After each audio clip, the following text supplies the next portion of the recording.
Ele foi educado, polido e moldado para ser um perfeito ateu. E foi isso que aconteceu. Mas um dia, desenhando cavalos na porta de um circo, Renato Fontes Groger teve um encontro inusitado e Deus usou esse momento para transformar completamente sua vida. Que caminhos transformar esse ateu culto em um crente da mais nobre categoria? O que aconteceu? Vamos conhecer agora essa virada de 180 graus em sua vida. Quando foi que você se assumiu mesmo como um ateu? Foi quando eu fiz jornalismo. Em 93, eu comecei o curso de jornalismo na Unesp, instituição pública, né, universitária. E ali, no contato com os professores e com os colegas, majoritariamente as pessoas acabam abraçando o ateísmo mesmo, né, no meio culto acadêmico. Né? Meus professores, todos ateus. Né? Eu não me recordo de nenhum religioso da época. É mesmo? Sim. Né? E gradualmente aconteceu. Né? Eu me tornei ateu, me convenci de que não existem coisas sobrenaturais, de que Deus é uma construção simbólica do ser humano, um fruto do imaginário humano. Né? Mas assim, eu gosto de brincar às vezes, né? Eu fui assim o bom ateu, né? Aquele que não recrimina, não critica a religião também. Tá. Eu via o que a religião como uma coisa importante para a sociedade no sentido de ser uma incentivadora de aspectos morais da sociedade, de beneficência social e de coisas positivas para a vida em sociedade. Lógico que você entrava em contato com pessoas de diferentes costumes. Sim. E como o ateísmo veio gradativamente, naturalmente, e com relação aos vícios? Nunca tive vontade de usar drogas, se bem que tive muitas oportunidades para isso, né? Porque era assim na época, com certeza é assim hoje ainda. Já formado, já adulto, alguns pensamentos começaram a tomar conta, né? Exatamente. A crise existencial se instalou na minha vida ali. Por que essa crise? Eu comecei a pensar o seguinte, se não existe nada após a morte, né, nenhuma sobrevida ou algo do gênero, e eu acreditava, eu era ateu, eu acreditava nisso. Né? Eu comecei a sentir falta, eu comecei a não ver sentido para a existência humana, para a vida, para os relacionamentos significativos que nós fazemos, para o amor que a gente sente um pelo outro. Né? As coisas positivas que nós construímos durante a nossa vida. E como que você então, explicava todas essas coisas? Né? Não explicava. E eu comecei a me sentir muito mal por causa disso. Justamente por não conseguir essas explicações. Exatamente. Eu olho para essa época à luz daquilo que Paulo fala em Coríntios. Né? Se não existe ressurreição, então o ser humano é a mais miserável das criaturas, parafraseando. Nossa, mas hoje você tem essa visão, né? Hoje eu tenho. Quando você olha para aquele Renato lá, que tinha quantos anos? Talvez 22, 23? 22 para 23 anos. Quando você olha para aquele Renato, por que você acha que era difícil para aquele Renato se convencer das coisas espirituais, entregar o coração para Deus? Eu não tinha evidências. Eu precisava de evidências, né, de que as coisas sobrenaturais existem, que Deus, vamos dizer assim, em última instância, é uma realidade e não uma fantasia humana. Entendi. E eu não tinha evidências nenhuma disso. Olha. Né? Eu achava que tudo era campo da fé humana. E isso você não estava disposto a exercitar? Exatamente, não. Renato, um dia chegou um circo lá na cidade. Sim. O que você foi fazer naquele circo? Foi assistir uma sessão lá? Eu gosto de desenhar. Eu tenho prazer. Assim como eu gosto de escrever, eu gosto de desenhar também. Hoje em dia eu tenho desenhado muito pouco por causa dos afazeres ligados à escrita. Talentoso. Né, e ao ensino. Mas eu gostava muito de desenhar e eu fiquei sabendo que haveria um circo. Isso foi em fevereiro de 1999, lá em Caraguatatuba. Um circo grande. E eu fui dar uma olhada nos animais ali. E eu vi que tinham cavalos maravilhosos ali, eram cavalos árabes. E eu fui desenhar os cavalos. Né, numa manhã ali, não sei se era um dia da semana, não me recordo o dia exato. Né? Mas enfim, eu estava desenhando ali os cavalos e se aproximou um senhor com uma certa idade ali de mim. E esse senhor olhou... Que idade mais ou menos? Eu acho que ele tinha uns 70 anos, por aí. Estava na casa dos 70 anos. E ele olhou o que eu estava desenhando ali e falou o seguinte, olha, se você fizer assim, assim, e me mostrou o esboço do desenho, como é que fazia. Se você fizer um esboço dessa forma ali, depois ir detalhando, você vai ver que ele não vai ficar desproporcional. Porque estava desproporcional, a perna estava desproporcional em relação ao corpo, aquela coisa toda de desenho. Olha só. E ele começou a me ensinar. Aí eu fiquei surpreso com aquilo, era uma pessoa muito afável, né, cordial, eu gostei dele ali.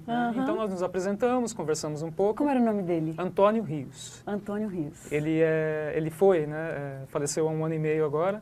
Ele foi, durante muitos anos, ilustrador da Casa Publicadora Brasileira. Morava lá, nessa cidade, Caraguatatuba. Certo. Né? E a despeito de ele ter tanta idade e você ser tão novinho, vocês se identificaram? Imediatamente. Olha E ele me só. convidou para ir à sua casa, um dia que nós marcamos, né? E eu fui. Pra quê? Para ver as obras dele. Ele queria me mostrar o que ele produzia. Sim. E eu estava muito interessado em saber como era a arte dele. Aham. E no dia que nós marcamos, eu fui, ele me recebeu ali na sua sala. Eu entrei pela porta, já dei de cara lá com uma pintura de Jesus orando no Getsemane, né? Numa posição olhando para o alto assim, aquela luz em meia escuridão. Quando você incidindo viu sobre aquilo ele. lá, te deu assim uma certa decepção? De jeito nenhum. Eu... É? Na hora que eu vi aquela pintura, eu falei, eu estou diante dos maiores artistas que eu conheço. Nossa, Né? puxa Maravilhoso. vida. Você vê que a arte dele sobressaiu o tema. Exatamente. Mas você percebeu que era um tema religioso. Sim. Qual foi a sua reação? De cara eu já percebi que havia alguma coisa de natureza religiosa na casa, porque havia muitas referências assim. Aí eu comecei a estudar desenho com ele. Ele não me cobrava nada pelas aulas. Ah, é? Né? Então eu ia alguns dias na semana, ele me ensinava, dava uns toques, me ensinou a começar a pintar pelo menos. Né?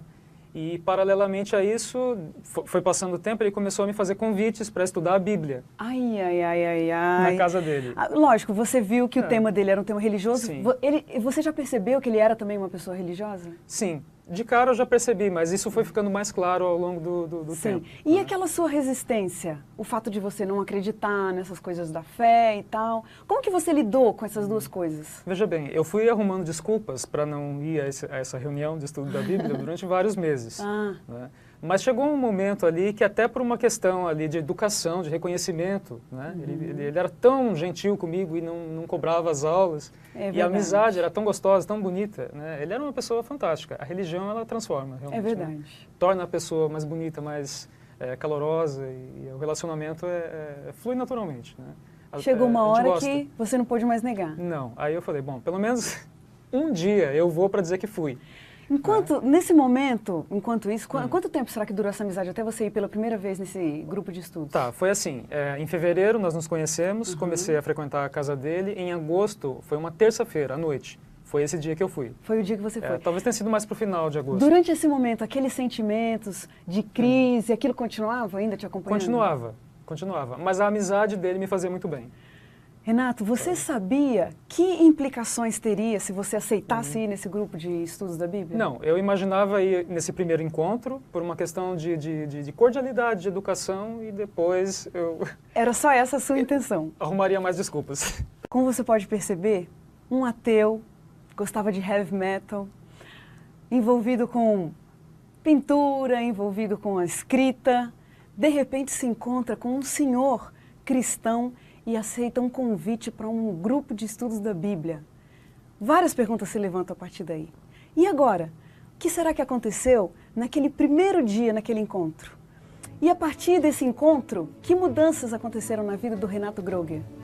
Quem está com a gente hoje é o Renato Groger, e ele vinha dizendo no bloco anterior da sua infância, uma base católica, religiosa que ele teve, mas depois assumiu o ateísmo. E em um encontro inusitado, ele ficou conhecendo um senhor muito amável, cristão, que fez um convite depois de algumas aulas de pintura para que ele participasse de um grupo de estudos da Bíblia. Renato, foi uma noite isso? Foi. Terça-feira, não me lembro que semana que foi, mas provavelmente foi mais para o final do mês de agosto de 1999. Naquela noite, Renato, você entrou na casa de Antônio Rios como um ateu. Exatamente. O que você viu quando chegou lá? Bom, eu vi um conjunto de jovens ali, todos muito cordiais, hospitaleiros também, né, sorridentes, me cumprimentaram, já começaram a fazer amizade, perguntas. Então você não se sentiu mal naquele grupo? Não, de maneira nenhuma. Né? Foi bem gostoso assim, esse encontro com eles ali. E eles estudavam a Bíblia com o seu Antônio Rios, aquele senhor de 70 anos. Muito curioso ele tinha uma desenvoltura muito grande com jovens. Olha, que legal. E o que vocês estudaram naquela noite? Então, ele deixou claro ali para o pessoal que em função da minha presença, que era a primeira vez que eu estava indo ali, ele mudaria o roteiro que ele vinha tendo de estudos ali com o pessoal. E eles concordaram, não teve problema nenhum, e nós estudamos o capítulo 2 do livro de Daniel. Nossa, primeiro contato de Nabucodonosor, aquela coisa maravilhosa ali. Capítulo 2 do livro de Daniel. O que você foi sentindo à medida que ele ia descrevendo todas as etapas, aquela estátua? o desenvolvimento dos impérios mundiais, Isso, exatamente. né, começando pela cabeça, né, que seria a Babilônia, Uhum. o próprio texto interpretando a si mesmo ali, Roma, né, posteriormente ali, depois de Roma, os impérios da Roma dividida, né, 1500 anos de história ali em que esses reinos não se unem, como está escrito ali no texto, né, como o ferro não se mistura com barro, não se uniriam, e aí você vê a coisa se cumprindo ao longo da história. Minha vida mudou naquela noite. Mas como que pode, Completamente. Renato? Porque eu amo história, sou apaixonado. Eu conhecia a história. Gente, à medida que ele ia falando... E eu não imaginava que pudesse ter alguma coisa assim escrita na Bíblia. Uhum. Né? Porque é fácil você ficou dizer... encantado. eu fiquei encantado. É fácil você dizer assim, foi escrito depois que tudo aconteceu. Certo. Tá, mas depois quando? É. Se detalha um período tão vasto assim, até os nossos dias. Nossa. Acabou comigo aquilo, sabe? Eu me desmontei aquela noite. Acabou comigo. Essa frase eu gostei. Você entendeu? Quer dizer, eu tive Renato, que começar de novo. Você ficou desnorteado naquela noite. Completamente. Eu saí de lá da casa do seu Antônio Rios naquela noite acreditando que Deus existe, acreditando que a Bíblia é a palavra de Deus. Eu acreditava nessas coisas quando eu saí dali. Né? E que Jesus Cristo é uma pessoa real. Porque ele terminou, Nossa. o sonho da estátua ali termina com a pedra batendo nos pés da estátua. Né? E ele emendou isso com a volta de Jesus já. Pronto, ele já deu uma pincelada na volta de Jesus. Nossa. Eu não tinha palavras, eu fiquei extasiado, eu não tinha ação. Eu saí como quem tá sonhando da casa dele. Imagino, Renato. Aquela noite. Você foi para casa naquela noite pensando o quê? Sobre você mesmo, sobre a sua situação na vida. Você já começou a acreditar em Deus naquele momento? Era um misto de sentimentos, assim, muito contraditórios, sabe? Porque eu acreditava em Deus, então eu ficava pensando, Deus está me vendo agora. Nossa, né? você Deus olhava para existe, cima. é uma realidade. Né? Não é uma invenção humana. Está provado, eu vi ali, uma evidência, ela é demais aquilo. Que experiência E ao mesmo fortíssima. tempo eu ficava pensando, tem coisas erradas na minha vida, e agora? Vai ter que mudar. Né? Tem coisas que não vai poder ser a mesma coisa. Um turbilhão eu fiquei pensando de nessas pensamentos. coisas. O que você fez na manhã do dia seguinte? No dia seguinte eu estava lá de manhã na casa dele e pedi para ele continuar. O que você vai fazer lá na manhã, no dia Estudar seguinte? Bíblia. E as aulas de arte? Então, eventualmente nós tratávamos disso assim, mas não era o foco mais. Eu comecei a estudar a Bíblia, ele me passou um livro, O Terceiro Milênio, né, do Alejandro Bullion. Foi o primeiro livro que eu li, né, da igreja, assim, foi esse livro. E tudo Depois fazia sentido para você? Tudo. Eu li esse livro e na sequência eu li O Grande Conflito, o original mesmo, né, com texto integral. Como você disse que você gostava de história, você ia lendo O Grande Conflito, é um livro que tem muita história, um livro baseado na história, né? E você acreditava em tudo aquilo? Sim, eu fazia marcações no livro, eu ia na biblioteca da cidade e fazia pesquisa. Os nomes que iam aparecendo, eu ia marcando do lado, colocando, ali, preenchendo os verbetes todos ali.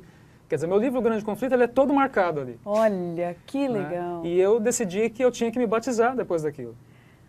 Você que sentiu isso? Ele nunca me convidou, nunca me fez apelo para batismo, sabe? O Antônio Rios. Né? Nunca me tratou do tema de dízimo e ofertas em nenhum estudo. Olha. Né? Eu comecei a devolver automaticamente quando eu comecei a frequentar a igreja. Entendi. Né? Porque eu vi as pessoas Você sentiu necessidade, agora eu preciso pertencer a uma religião, uma igreja, eu preciso me batizar. Exatamente. Gente, que história. Agora, dessa decisão até o batismo, levou um tempo. Claro, claro. Renato, você consegue se lembrar assim, de alguma coisa de imediato que mudou dentro de você? O que mudou a partir dali? Essa foi uma mudança de 180 graus na sua vida. Sim. Mudou, começou pelo palavreado. Né? Eu nunca falei muito palavrão assim, mas eu tinha algumas coisas que eu falava na época assim, e isso teve que parar imediatamente, eu me policiava. Eu não falei nenhum palavrão mais. Você se sentiu incomodado com aquilo? Sim, eu sabia que era errado. Olha na verdade, a gente sabe que é errado, né? Mas agora eu tinha um motivo, né, para mudar. E aqueles sentimentos ruins, aquelas crises, como que você lidou com aquilo, assim, da noite para o dia? Olha, a partir daquela noite acabou o problema, acabou a crise, acabou as dúvidas, você entendeu, que eu tinha? Quer dizer, uma paz invadiu meu coração de uma maneira que só Deus pode... Nossa.